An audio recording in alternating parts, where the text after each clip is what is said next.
Hello everyone, BasicLandwalk here, and today I'm talking about one of my favorite modern decks. With regional championship qualifier season upon us, I dusted off one of my old reliables. It's Asmo Turns. This deck was in the limelight on much bigger channels than mine a few years ago, so this isn't going to be too mind-blowing, but this is still my take, and if you've seen the deck before, that's not going to stop me from talking about it now. Bonus points if you can find the unsleeved card. It had been in the deck box so long, I split one just laying them out for the deck photo. Whoops. I'm going to have to resleeve before my RCQ on Saturday, but let's get into the deck tech. Asmo Turns is a combo deck at its core, looking to take infinite turns pretty consistently by turn 4 or 5, with some possibility of doing it sooner if the magic gods align our lucky stars. The play patterns aren't for the faint of heart, and I genuinely suggest getting reps in if you plan on taking this to any kind of competitive rule enforcement event. I'll do my best to explain the cards that I've chosen to play, and I would love to answer any questions that you might have down below. Let's start with how we're taking infinite turns. Time Sieve is a 2-mana artifact that says tap, sacrifice 5 artifacts, take an extra turn after this one. 2 mana for an extra turn? That's Time Walk in a trench coat. Now 5 artifacts is a lot for most decks, but we aren't most decks. Academy Manufactor is a 3-mana 1/3 assembly worker that says if you would create a clue, food, or treasure token, create one of each instead. That's 3 artifacts for the effect of 1. And if we ever get 2 manufactors in play, the effect gets truly mind-boggling. Because each manufactor sees the other's tokens, we end up making 3 of each type if we ever make a single one. Okay, but how do we make the tokens in the first place? Well, we follow the recipe, of course, straight out of the Underworld cookbook. This 1-mana artifact says tap, discard a card, create a food token. I think you see where this is going. With the right amount of cookbooks or manufactors, we very quickly have a metric mana load of artifacts laying on our board state.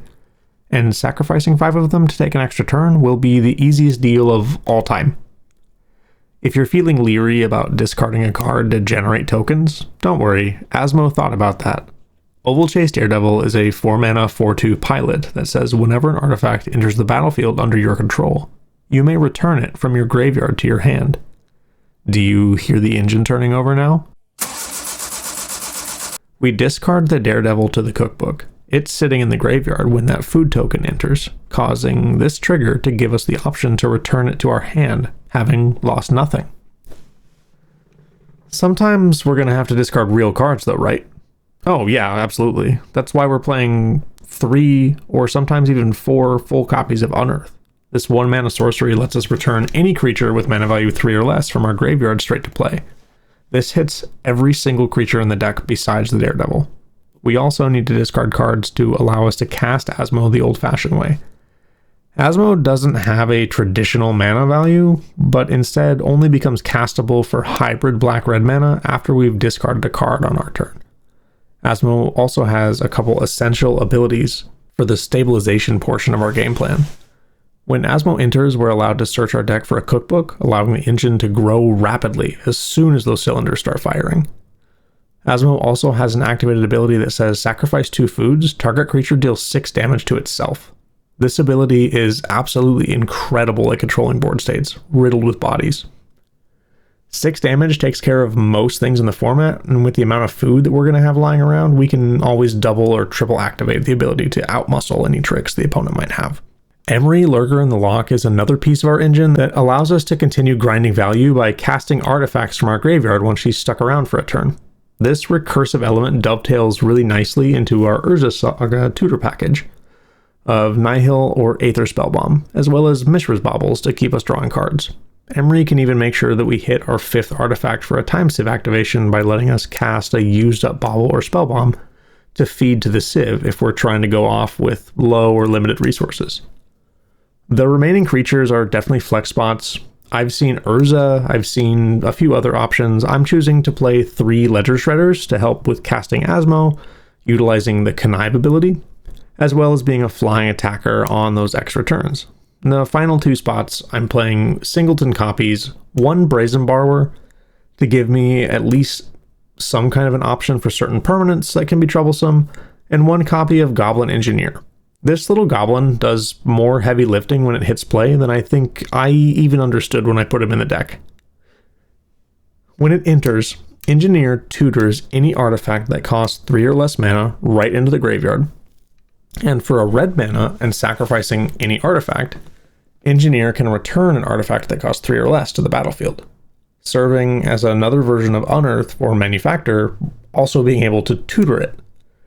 Being able to buy back a Manufactor or a Time Sieve that the opponent has worked through is so invaluable. It's basically Goblin Emery.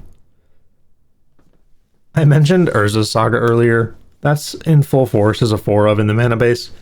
It allows us to create absolute units of constructs with the sheer number of artifacts that we tend to generate. Saga also allows us to grab a cookbook straight into play to get our engine rolling. Alongside the 2 spell bombs, I'm also playing a copy of Shadow Spear to add some trample and sustain to the game plan. I should probably pick up a copy of Lava Spur Boots, but I don't currently own them, although I am considering that as one of the updates I want to make to this list. The other 2 tech lands I'm playing are 1 copy of Manamo to synergize with Emery, and a single copy of Otawara to have an uncounterable way to interact with problem permanents. Other than that, I'm playing a sprinkling of fetch lands, 3 deltas, and 1 each of Tarn, Mire, and Strand, with an equal sprinkling of shock lands to ensure I have a good color variety with a density of blue and black. You'll see the main deck has no white cards in it, but I'm choosing to play a full boat of prismatic endings alongside 2 Teferis in the sideboard. And with Engineer being the only red card in the deck at this point, I think the Light Splash is responsible while still letting me reach into a 4th color for ending if I need it. Next in the sideboard, I'm playing 3 Thoughtseizes for combo and control matchups, 1 Pithing Needle for a silver bullet in the Saga package, 3 Consigned to Memories. I cut Fulminator Mages for this slot today, and I might miss those Fulminator Mages, but I haven't played the deck in close to 2 years, and I have no reps in current Modern. I'm trying to show some respect to Eldrazi because I know that deck is popular, and I just don't have the reps, I don't know. And to finish up the sideboard, I have 2 copies of Surgical Extraction.